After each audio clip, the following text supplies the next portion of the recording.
प्यारे बच्चों, जैक और जेसीईआरटी द्वारा प्रश्न बैंक सह उत्तर पुस्तिका जारी कर दिया गया है। क्लास 12 विषय इकोनॉमिक्स, आर्ट्स, साइंस, कॉमर्स तीनों बच्चों के लिए एक ही चीज़ पढ़ना है। इसको आप लोग पढ़ लीजिएगा, बढ़िया से देख लीजिए, समझ लीजिए, इसी से सारे क्वेश्चन आने वाले हैं। इसके पूर्व के वीडियो में मैंने अध्याय 1 का सारा बता दिया है। अध्याय 2 का हम लोगों ने फर्स्ट पार्ट के वीडियो में ऑब्जेक्टिव और अति लघुतरीय प्रश्नों को देख लिया है। इस वीडियो में हम लोग लघुतरीय प्रश्नों को समझेंगे। तो पहला क्वेश्चन आपका, सीमांत उपयोगिता एवं कुल उपयोगिता के बीच संबंध को स्पष्ट करें। सीमांत उपयोगिता एवं कुल उपयोगिता के बीच संबंध को हम लोग इस चित्र के माध्यम से देख सकते हैं। यहाँ हम लोग समझ सकते हैं कि इस चित्र में क्या हो रहा है। ये है आपका कुल उपयोगिता का रेखा और ये जो है ये है आपका सीमांत उपयोगिता रेखा। तो इसमें हमको क्या नज़र आ रहा है कि जब कुल उपयोगिता तेजी से बढ़ता है तो सीमांत उपयोगिता भी बढ़ता है। बस ये रेखा भी देखिए यहाँ से बढ़ रहा है। और जब सीमांत उपयोगिता अधिकतम होता है, यहाँ पर क्या हो रहा है, ये चोटी पास अधिकतम हो रहा है, यहाँ TU लिखा हुआ अधिकतम, तब सीमांत उपयोगिता क्या हो जाता है, शून्य हो जाता है। क्योंकि देखिए सीमांत उपयोगिता क्या है, अक्ष को काट रहा है। यहाँ जहाँ काटता है वहाँ सीमांत उपयोगिता का मान हो जाएगा शून्य। उसके बाद कुल उपयोगिता क्या होता है, घटना प्रारंभ कर देता है। तो इसके बाद सीमांत उपयोगिता क्या होगा, जब कुल उपयोगिता घटना प्रारंभ कर देगा तो सीमांत उपयोगिता ऋणात्मक हो जाता है। तो यही दोनों में संबंध है कि जब कुल उपयोगिता बढ़ती है तो सीमांत उपयोगिता भी बढ़ती है। जब कुल उपयोगिता अधिकतम होती है तो सीमांत उपयोगिता शून्य होती है और जब कुल उपयोगिता घटती है तो सीमांत उपयोगिता ऋणात्मक हो जाती है। यही दोनों में संबंध है। यही चीज़ यहाँ लिखा हुआ है, इसको आप लोग देख सकते हैं। दूसरा क्वेश्चन कहता है, घटते सीमांत उपयोगिता नियम की व्याख्या करें। तो घटता सीमांत उपयोगिता क्या होता है कि जब भी हम किसी लगातार कोई वस्तु का उपभोग करते हैं तो उससे मिलने वाली जो उपयोगिता होती है वो क्या होती है, घटने लगती है। जैसे अगर हमको भूख लगा हुआ और हम रोटी खा रहे हैं तो पहला रोटी से हमको ज़्यादा संतुष्टि मिलेगा, दूसरा से उससे कम हो जाएगा, तीसरा से और कम हो जाएगा। 5 रोटी अगर आपने खा लिया और आपका पेट भर गया है तो छठा या सातवां रोटी से आपको उपयोगिता नहीं मिलेगी, आपको उसको खाने की इच्छा नहीं होगी। तो यही है कि इसी को हम लोग घटती सीमांत उपयोगिता कहते हैं। अब यहाँ हम लोग किताबी भाषा को देख लेते हैं कि घटती सीमांत उपयोगिता का नियम यह बताता है कि किसी एक दिए हुए समय में, देखिए एक निश्चित समय में जब उपभोक्ता किसी वस्तु की अतिरिक्त इकाइयों का उपभोग करता है, मतलब एक एक इकाइयों को बढ़ाता जाता है, तो प्रत्येक अगली इकाई से प्राप्त होने वाली सीमांत उपयोगिता घटती जाती है। मतलब पहला से जो उपयोगिता मिलेगा दूसरा से वो उपयोगिता क्या होगा, कम हो जाएगा, तीसरा वस्तु से उपयोगिता और कम हो जाएगा। तो वही है उपयोगिता घटती जाती है। इस नियम को गोसेन का प्रथम नियम भी कहते हैं या उपभोग का सार्वभौमिक नियम भी है। मतलब इसका दो गो नाम है, घटती सीमांत उपयोगिता बोले या गोसेन का प्रथम नियम बोले या उपभोग का सार्वभौमिक नियम बोले, ये तीनों ही नाम है इसका। इस नियम की मान्यता है कि वस्तु का उपभोग निरंतर होना चाहिए। दूसरा, वस्तु के उपभोग की इकाइयों का आकार बहुत छोटा या बहुत बड़ा नहीं होना चाहिए, वस्तु की सभी इकाइयां समरूप हो। तो कहने मतलब मान्यता मतलब होता है ये चीज़ मानेंगे तभी ये नियम काम करेगा। मतलब उपभोग जो होना चाहिए वो निरंतर होना है, लगातार। जैसे आप रोटी खा रहे तो लगातार, ऐसा नहीं कि एक रोटी अभी खाएं, एक रोटी 12 बजे खाएंगे, एक रोटी 8 बजे रात को खाएंगे, तब वैसा नहीं है। लगातार आपको रोटी खाना है तभी ये नियम काम करेगा। दूसरा है, इकाइयों का छोटा या बड़ा नहीं होना चाहिए। मतलब आप मान लीजिए रोटी खा रहे हैं, मोटा रोटी एक एक को बेल के खा लिए तो उससे क्या होगा, आपका एक ही रोटी में पेट भर जाएगा, दूसरा रोटी खाने का इच्छा ही नहीं करेगा। या बहुत पतला पतला खा रहे हैं, एक रोटी क्या 20 रोटी भी खाइएगा कुछ जनेबे नहीं करेगा। तो ऐसी स्थिति में क्या होना चाहिए, ये नियम काम नहीं करेगा। और वस्तु की सभी इकाइयाँ समान रूप की होनी चाहिए, मतलब एक जैसी। फिर चौथा है इसका, स्थानापन्न वस्तु का मूल्य स्थिर हो। दूसरा, उपभोक्ता के रुचि एवं फैशन में कोई परिवर्तन ना हो और उपभोक्ता की आय में कोई परिवर्तन ना हो।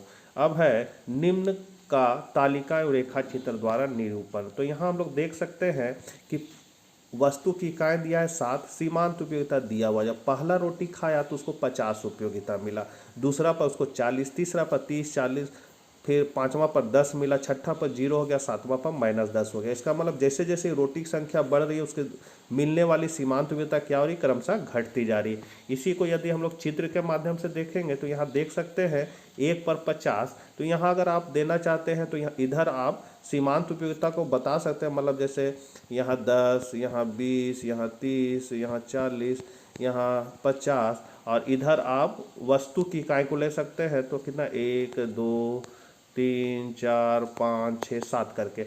अब देखिए 1 पर 50 तो 1 यहाँ, 50 का यहाँ, तो यहाँ एक गोला लगा दिए। 2 पर 40 तो 2 यहाँ और 40 यहाँ, तो यहाँ से ऐसे यहाँ यहाँ गोला लगा देंगे।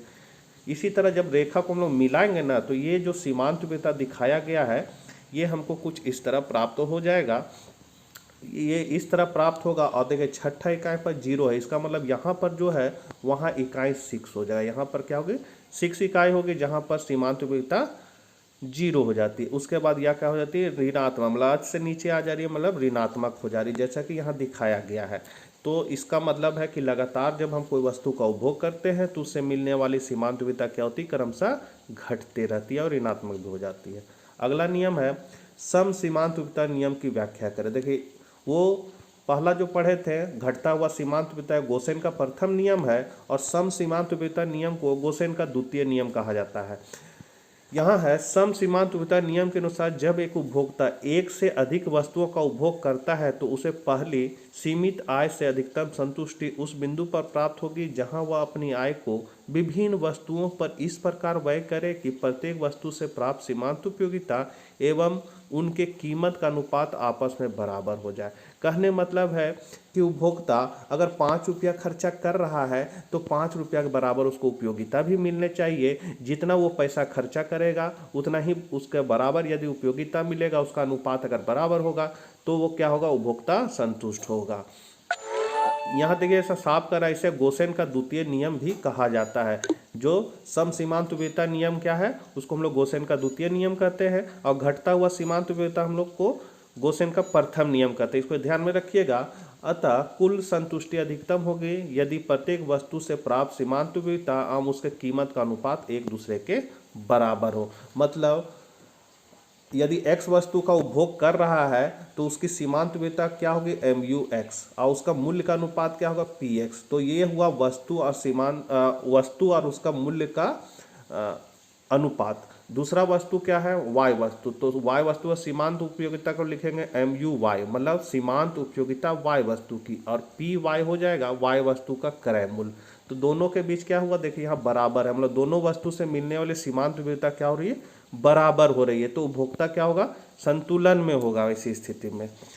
और यहाँ पर देखिए समझाया गया है कि MUX बटा PX बराबर MUY बटा PY बराबर MUZ बटा PZ बराबर डॉट डॉट MUN बटा PN। मतलब एक वस्तु, दो वस्तु, तीन वस्तु, चार, अनंत वस्तु, जितना वस्तु करते जाइएगा सब क्या होना चाहिए कि सीमांत उपयोगिता और मूल्य का अनुपात दूसरी वस्तु की सीमांत उपयोगिता और मूल्य के अनुपात के बराबर होना चाहिए।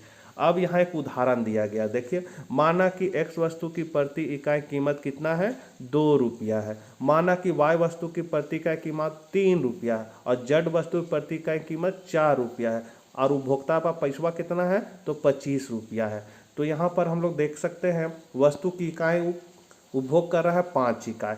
x वस्तु का सीमांत उपयोगिता कितना है, 2, 32, 28, 24 इतना। y वस्तु का सीमांत उपयोगिता दिया हुआ है, z वस्तु का सीमांत। अब यहाँ मूल्यों का अनुपात निकालेंगे। तो यहाँ पर 16, 14, 12, 10, 8 दिया हुआ है, इसमें 13, 11, 10, 8, 7 दिया हुआ है, और यहाँ पर 12, 10, 9, 8, 7 दिया हुआ है। तो यहाँ पर जो है सीमांत उपयोगिता और मूल्य का अनुपात यदि हम निकालेंगे तो यहाँ पर सीमांत उपयोगिता MUX कितना दिया हुआ है, 32, ठीक है, MUX 32 दिया है, और x वस्तु का मूल्य कितना दिया हुआ है, 3 रुपया।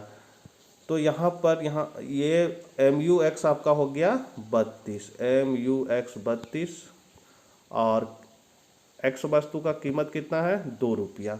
तो यहाँ पर क्या है, ये फॉर्मूला लगा देंगे, MUX बटा PX मतलब 32 बटा 2, कितना आ जाएगा आपका, 16 दूनी 32, 16 आ गया। देखिए उसके बाद इसको बैठाएंगे, 28 बटा 2 करेंगे तो 14 दूनी 28, फिर 24 है, उसको 2 से भागा देंगे तो 12 दूनी 24, 12 आ जाएगा। इस तरह हम इसको क्या करेंगे, ये टेबल को निकाल लेंगे। उसी तरह वाई MU का निकालेंगे, मतलब ये सीमांत उपयोगिता और मूल्यों का अनुपात को। तो वाई का मूल्य कितना दिया हुआ है, 3 रुपया। तो इस सब को वाई वाला जो है सीमांत उपयोगिता ये वाला, इसको 39 को 3 से भागा दे देंगे, 33 को 3 से भागा दे देंगे, 30 को 3 से भागा दे देंगे, इस तरह भागा देंगे तो ये वाला आपका टेबल हो जाएगा।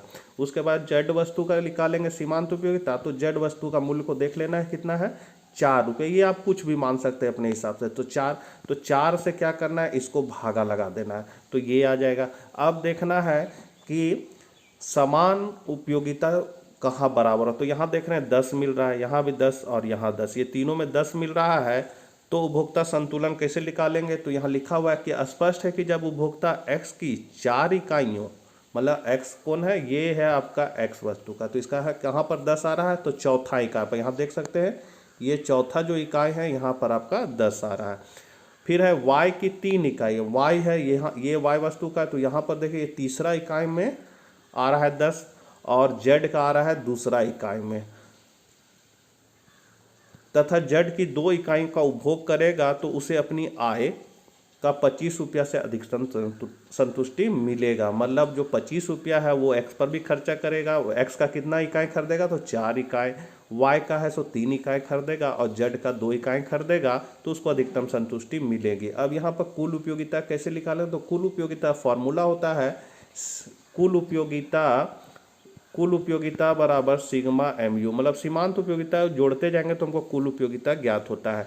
तो यहाँ पर 3 वस्तु का है, तो 3 वस्तु का हो जाएगा sigma MUX plus sigma MUY plus sigma MUZ। अब सबका हम लोग जोड़ देंगे, TU बराबर कितना है देखिए, तो इसका हमको कितना लेना है, x वस्तु का हमको 4 ही इकाई लेना है, 4 पर ना 10 हो रहा है, तो 4 पर कितना है 32, 28, 24, 20, तो MUX हो गया ये। फिर प्लस MUY, तो MUY में हम लोग कितना 3 इकाई कर लेंगे, तो 3 इकाई कौन है, MUY का ये वाला है, मतलब 39, 33, 30 को जोड़ेंगे, और MUZ का 48 और 40 को जोड़ देंगे। फिर तीनों को जोड़ देंगे तो मेरा आ जाएगा 294 इकाई, जो मेरा कुल उपयोगिता को बताएगा। अगला क्वेश्चन है मांग तालिका क्या है, उदाहरण दे। तो मांग की तालिका किसी वस्तु के विभिन्न कीमतों पर उसकी मांगी गई मात्रा का सारणी के द्वारा निरूपण है। मांग की तालिका 2 प्रकार की होती है, व्यक्तिगत मांग तालिका और बाजार मांग तालिका। तो इसको हम लोग इस तरह समझ सकते हैं कि एक दिए हुए कीमत पर उपभोक्ता जो मांग करता है उसको यदि हम लोग तालिका से, मतलब कीमत और मांग मात्रा की को यदि हम तालिका के माध्यम से बताएंगे तो वो मांग तालिका कहलाएगा। मांग तालिका कितनी होती है, 2 तरह, व्यक्तिगत और बाजार। व्यक्तिगत हो गया मतलब इंडिविजुअली एक व्यक्ति एक दिए हुए कीमत पर कितना क्रय करता है या कितनी वस्तु की मात्रा उपभोग करता है, वो व्यक्तिगत कहलाएगा। और बाजार हो जाएगा कि व्यक्तिगत मांग को यदि हम लोग जोड़ देते हैं तो वो बाजार मांग कहलाएगा। यहाँ उदाहरण दिया है व्यक्तिगत मांग, जैसे कीमत 10 रुपया है तो एक व्यक्ति या एक परिवार या एक परिवार एक व्यक्ति जो है 10 रुपया पर 10 इकाई क्रय करता है, 8 रुपया 15 इकाई क्रय करता है, यहाँ 18 और ये, तो ये हुआ व्यक्तिगत। अब बाजार क्या हो जाएगा, तो जैसे यहाँ देखिए 10 रुपया पर एक ही मांगी गई, मतलब ये समझिए राम है, फिर बी है जो है श्याम है, और ये मोहन है। तो तीनों व्यक्तिगत मांग को यदि हम लोग जोड़ देंगे, मतलब 10 रुपया में ये 10 इकाई खरीदता है, श्याम है सो 8 इकाई खरीदता है, और मोहन है सो कुछ इकाई नहीं खरीदता है। तो बाजार मांग क्या हो जाएगा, तो 10 और 8 को जोड़ देंगे तो 18 हो जाएगा। ये मतलब 10 रुपया पर बाजार मांग कितना होगा, 18। कैसे हुआ, तो व्यक्तिगत मांग को जोड़ने पर बाजार मांग ज्ञात हुआ। अब जैसे मान लीजिए 8 रुपया पर राम खरीदता है 15 इकाई, श्याम खरीदता है 12 इकाई, और मोहन खरीदता है 5 इकाई। तो व्यक्तिगत मांग जो होगा, अगर राम के लिए व्यक्तिगत मांग अगर पूछेगा तो 8 रुपया पर व्यक्तिगत मांग 15 होगा, ठीक है। यदि श्याम के लिए पूछा जाए तो 8 रुपया पर 12 होगा व्यक्तिगत मांग। लेकिन यदि बाजार मांग पूछेगा तो व्यक्तिगत मांग को जोड़ देंगे, मतलब 15, 12 और 5 को जोड़ेंगे तो 32 आ जाएगा, तो ये बाजार मांग हो जाएगा। समझ गए, आगे बढ़ते हैं हम लोग। मांग के नियम से आप क्या समझते हैं, स्पष्ट करें। तो मांग का नियम यह बताता है कि अन्य तत्वों के स्थिर होने पर किसी वस्तु की कीमत में कमी से उसकी मांगी गई मात्रा बढ़ती है। एवं विलोमसा। विलोमसा मतलब उल्टा, मतलब कीमत में कमी होने पर, अब यहाँ कहेंगे कीमत में यदि वृद्धि होती है तो उसकी मांग मात्रा क्या होती है, घट जाती है। इसी मतलब इसकी का मतलब है विलोमसा, यहाँ लिखा मतलब इसी का उल्टा। कहने मतलब है कि वस्तु का यदि मूल्य बढ़ता है तो उसका मांग घटता है, और वस्तु का मूल्य घटता है तो उसका मांग बढ़ता है। इसी को हम लोग मांग का नियम कहते हैं। ये फॉर्मूला है इसका, डी बराबर फंक्शन ऑफ 1/p। इसका मतलब है कि मूल्य और मांग के बीच, मतलब या मांग या मूल्य के बीच क्या होता है, विपरीत संबंध होता है, उल्टा। अगर एक बढ़ेगा तो दूसरा घटेगा। तो ये चीज़ को बताता है। यहाँ जो डी है वो वस्तु की मांग है, एफ जो है वो फलन है। फलन मतलब है कि मूल्य और मांग के बीच जो संबंध है कि मूल्य बढ़ रहा है तो मांग घट रहा है, उस संबंध को हम लोग एफ बोलेंगे या फलन बोलेंगे। और जो पी है वस्तु की कीमत है, और 1/p का मतलब है कि मांग और मूल्य के बीच क्या है, विपरीत संबंध है। अब इसकी मान्यता क्या है, तो अन्य वस्तु की कीमत स्थिर हो, उपभोक्ता की आय में कोई परिवर्तन ना हो, उपभोक्ता की रुचि तथा अधिमान स्थिर हो, और सरकार की नीति में कोई परिवर्तन ना हो। ये इसकी मान्यताएं हैं। अब है मांग में संकुचन तथा मांग में कमी के बीच अंतर को बताएं।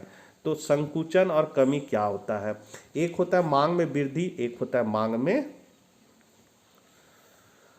मांग में वृद्धि और मांग में विस्तार। एक ये भी क्वेश्चन आता है। और ये यहाँ दिया हुआ है मांग में संकुचन, मांग में कमी। संकुचित मतलब होता है कम होना, छोटा हो जाना, और कमी मतलब भी कम हो जाना होता है। लेकिन यहाँ पर अंतर क्या है, तो यही अंतर को बताना है कि जब किसी वस्तु की कीमत में वृद्धि से उसकी मांगी गई मात्रा में कमी होती है तो इसे मांग का संकुचन कहते हैं। मतलब कि कीमत बढ़ गया, जिसके कारण क्या हुआ, कीमत बढ़ने के कारण उसका मांग क्या हुआ, घट गया, तब उसको हम लोग मांग में संकुचन बोलेंगे। और मांग में कभी कब होगा, तो कीमत के अतिरिक्त कोई दूसरा कारण से यदि क्या हो रहा है, मांग घट जा रहा है। मतलब कीमत के कारण नहीं, मतलब मूल्य घट गया, मूल्य बढ़ गया तो मांग घट गया नहीं। यदि उपभोक्ता का आय घट गया, मान लीजिए उपभोक्ता का आय घट जाएगा तो वो अपना क्रय क्या कर देगा, खरीदने की मात्रा को कम कर देगा। तो मूल्य के कारण नहीं, जब उसका क्या हो रहा है, आय के कारण वो मांग में कमी कर रहा है, तो वैसी स्थिति में मांग में कमी कहलाएगा। तो यहाँ लिखा हुआ जब कीमत स्थिर हो तथा अन्य तत्वों में परिवर्तन से समान कीमत पर कम मात्रा की मांग की जाती है तो इसे मांग में कमी कहते हैं। मतलब ये कीमत से प्रभावित नहीं होता है, किसी अन्य कारण से मांग कम हो जाता है तो इसको हम लोग मांग में कमी बोलेंगे। और मांग में संकुचन क्या होगा, तो कीमत के कारण होगा। कीमत जैसे बढ़ जाएगा तो मांग घट जाएगा, तो वो कीमत मांग में संकुचन कहलाएगा। दूसरा इसका अंतर है, इसका कारण कीमत में परिवर्तन है और इसका कारण अन्य तत्वों में परिवर्तन है। ठीक है। इससे मांग वक्र में दाएं से बाएं नीचे की ओर गति को दर्शाता है। देखिए इस चित्र में हम लोग देख रहे हैं कि ये बाएं से दाएं मतलब इधर की ओर जाता है। कैसे जाता है, तो यहाँ पर देखिए मूल्य है आपका OP, यहाँ इतना मूल्य है और मात्रा कितना खरीद रहे हैं, सबसे पहले मूल्य है OP, हम लोग खरीद रहे हैं OX मात्रा। मूल्य OP होने पर हम लोग कितना खरीद रहे हैं, OX मात्रा, हम लोग A बिंदु पर है। अब क्या हुआ, मूल्य क्या हुआ, OP से बढ़कर OP 1 हो गया, मान लीजिए 1 हो गया, तो हम लोग A बिंदु से कहाँ जाएंगे, B बिंदु पर आ जाएंगे। तो इसका मतलब है पहले हम OX मात्रा खरीदते थे, अब हम लोग OX1 मात्रा ही खरीद पा रहे हैं। तो इसका मतलब है कि हम लोग मांग वक्र पर कहाँ हो गया, तो नीचे से ऊपर की ओर संचरण कर जा रहे हैं। तो इसको हम लोग मांग में संकुचन कहेंगे। और मांग में आपका कमी का क्या है, तो इसमें है कि इसे मांग वक्र में बाईं ओर परिवर्तन द्वारा दर्शाया जाता है। इसमें मांग वक्र ही बदल जाता है। इसमें मांग वक्र देखिए DD है, लेकिन इसमें मांग वक्र बदल गया, पहले DD था अब हो गया D1, जो बता रहा है कि मूल्य OP ही है और खरीद रहे हैं OX मात्रा, हम D रेखा पर है, मांग वक्र D पर है। अब मूल्य OP ही है, लेकिन कोई दूसरा कारण से क्या हुआ, उसका हम मांग को कम कर दिए, OX1 मात्रा ही खरीद रहे हैं, तो मांग वक्र कहाँ, बाईं ओर अपना सरक गया, तो इससे क्या हुआ, मात्रा कम हो गया। तो मूल्य के कारण नहीं, कोई दूसरा कारण से यदि मांग घट रहा है तो उसको हम लोग मांग में कमी कहेंगे। अच्छा, वही अगर वृद्धि होगा तो वक्र किधर हो जाएगा, दाईं ओर हो जाएगा। कमी होने पर बाईं ओर होता है और वृद्धि होने पर दाईं ओर होता है, इसको ध्यान में रखना है। अब यहाँ उसी का अगला दिया, मांग में वृद्धि के 3 कारण को लिखे। तो मांग में वृद्धि के 3 कारण, कौन कौन कारण से मांग बढ़ता है, तो सबसे पहला कारण है उपभोक्ता की आय में वृद्धि। मतलब उपभोक्ता का यदि इनकम बढ़ जाएगा तो वो समान वस्तु का क्या करेगा, मांग मात्रा को बढ़ाने लगेगा। स्थानापन्न वस्तु की कीमत में वृद्धि। स्थानापन्न वस्तु मतलब होता है जैसे चाय और कॉफ़ी, लाइफ बॉय साबुन और ब्रिज साबुन। अगर एक चाय को अगर महंगा कर दे रहा है तो आदमी चाय को छोड़कर कॉफ़ी की ओर स्थानांतरित होने लगेगा और उसका क्या होगा, चाय का मांग घट जाएगा और कॉफ़ी का मांग बढ़ जाएगा।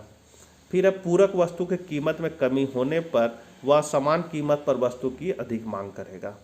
पूरक वस्तु मतलब गाड़ी और पेट्रोल, पेन और उसका इंक, ये सब पूरक वस्तु है। यदि एक पेट्रोल का दाम कम हो जाए तो गाड़ी का मांग बढ़ जाता है, तो ये हुआ पूरक वस्तु कीमत में कमी कारण। तो बच्चों क्वेश्चन बहुत और भी बहुत सारे क्वेश्चन है, वीडियो बहुत लंबा हो रहा है, तो नेक्स्ट पार्ट में फिर हम लोग आगे के प्रश्नों को देखेंगे। तो मिलते हैं नेक्स्ट वीडियो के साथ, तब तक आज्ञा दीजिए। जय हिंद, जय भारत।